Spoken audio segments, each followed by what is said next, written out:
Stephen Hawking, mente brillante, sin duda que se dedicó a estudiar el universo, y hoy sí que vamos a hablar aquí un poco más de su vida, de su legado, de lo que viene ahora que ya no está, con nuestro invitado David Tovar, codirector del Grupo de Ciencias Planetarias y Astrobiología de la Universidad Nacional. David, bienvenido, y me imagino que usted, que hace parte de la comunidad científica, pues debe estar muy triste por esta pérdida. Pues muy buenas noches, muchas gracias por la invitación, y efectivamente anoche yo creo que todos estamos en shock cuando nos dimos cuenta que efectivamente lo que durante muchísimas veces había sido como un chiste, una broma, porque a Hawking lo mataron muchísimas veces. En redes sociales con noticias que eran claro, mentira. Ya anoche, cuando se publican las primeras noticias que efectivamente habían hecho el anuncio en prensa, pues sí nos tomó por sorpresa y fue bastante duro para varios de nosotros que hemos seguido como la trayectoria investigativa y que Hawking, más que un referente científico, ha sido también una inspiración como ser humano, ¿no?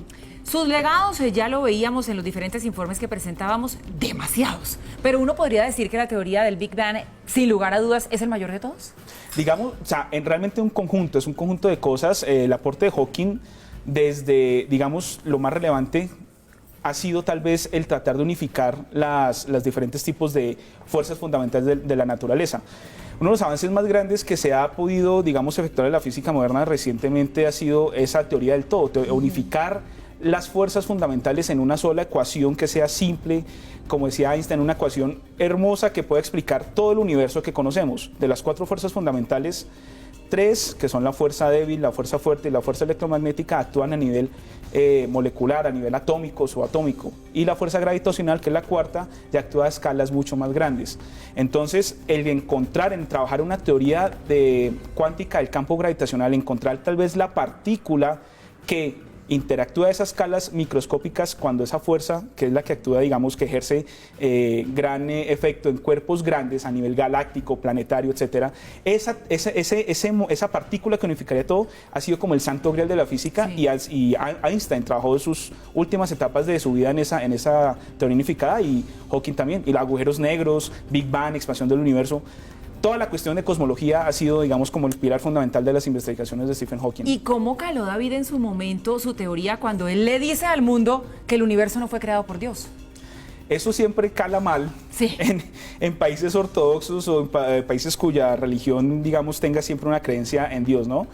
Pero si bien eso va más allá de lo espiritual y de la evidencia científica y de muchas otras concepciones, pues es algo muy, digamos, de creencias de cada quien, ¿no? Es decir, si bien Hawking mostró y científicamente se ha evidenciado que que no se necesita un Dios para poder explicar la creación del universo, no quiere decir que esto, digamos, sea una condición sine qua non para que no las personas creyentes no sigan creyendo. Sin embargo, eso, digamos, es una cuestión muy personal, científicamente hablando, y aquí hago pues muchísimo énfasis en que si bien no hay evidencia, entender el universo y saber cómo se comporta, cómo evoluciona, cómo ha ido cambiando en el tiempo y en el espacio, ¿sí?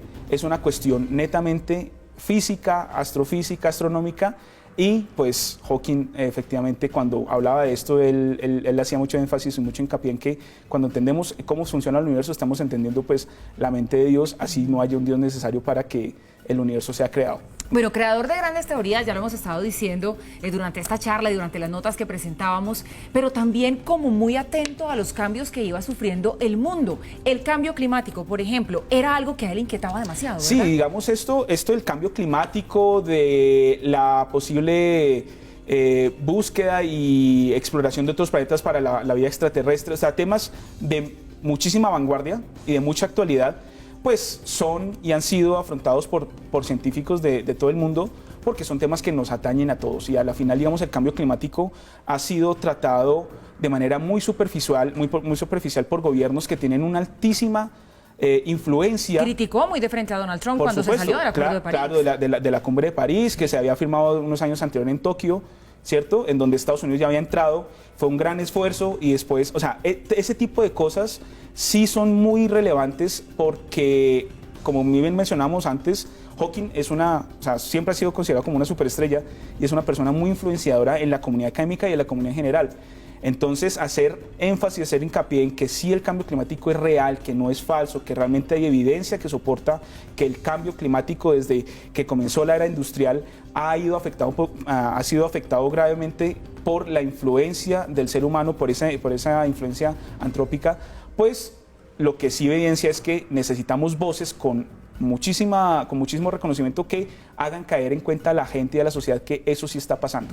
Y ya que habla usted de voces que sigan allí como ese legado de Hawking, con respecto al cambio climático, su consejo para la humanidad fue clarísimo. En 200 a 500 años, los seres humanos tienen que buscar dónde irse a vivir a otro lado, porque esto aquí ya no va a ser absolutamente posible en la Tierra como la conocemos hoy en día. Y por eso promovía tanto los viajes al espacio. ¿Quién puede tomar esa bandera ahora? Bueno, la conquista del espacio, lamentablemente, está en manos de las superpotencias. Y eso, digamos, tiene muchísima influencia y muchísima repercusión para el resto de países en vía de desarrollo. ¿Y por qué? Porque aquellos que tengan acceso al espacio, que puedan enviar sus instrumentos, sus equipos, su poder alcanzar otros planetas, etcétera, colonizar otros planetas y lunas, pues van a ser los que van a tener a la disposición recursos naturales, poder, digamos, de cierta manera sobrevivir a largo plazo.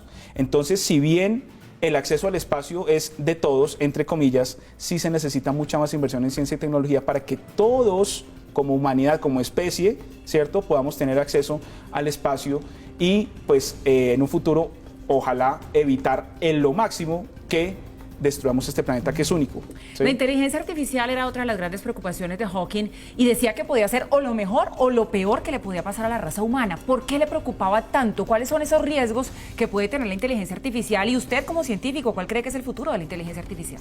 Bueno, la inteligencia artificial tiene serias implicaciones en cómo nosotros como sociedad vayamos a evolucionar y qué tanto vayamos a depender de la inteligencia artificial. Sí, tal vez una de las preocupaciones que existe en la comunidad general y que Hawking lo expresaba muy bien en sus charlas en congresos sobre futurismo, no futurología, que es muy distinto, sí, futurismo, es otra cosa.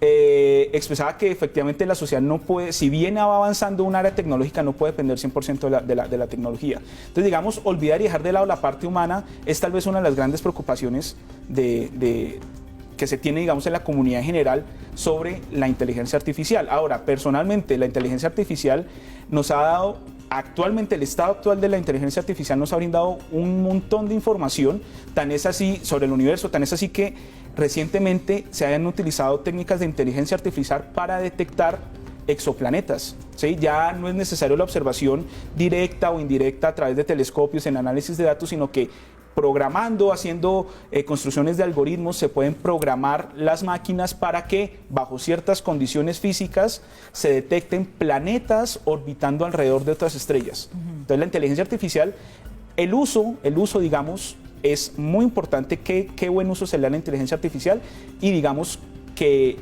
la capacidad de autoconocimiento y de autoaprendizaje de la inteligencia artificial no pueda llegar a ser un problema para la existencia de la humanidad misma. Digamos, eso era una de las cuestiones que a Hawking le llamaba mucho la atención. Pues qué interesante es hablar acerca del legado de Hawking y también reflexionar acerca de sus llamados de atención. Ha sido un placer. David Tovar, director del Grupo de Ciencias Planetarias y Astrobiología de la Universidad Nacional, tenerlo aquí con nosotros para que la gente conociera un poquito más del legado de este grande. Buenas noches. Pues muchísimas gracias, muy amables, y como comentaba Hawking, ¿no? Hay que seguir explorando, hay que buscar más allá, tratar de conquistar otros planetas, y pues aprovecho esta oportunidad de hablar de vida extraterrestre para invitar a todos los televidentes a participar del 23 al 27 de julio del segundo Congreso Latinoamericano de Astrobiología que se va a llevar a cabo en la Universidad Nacional.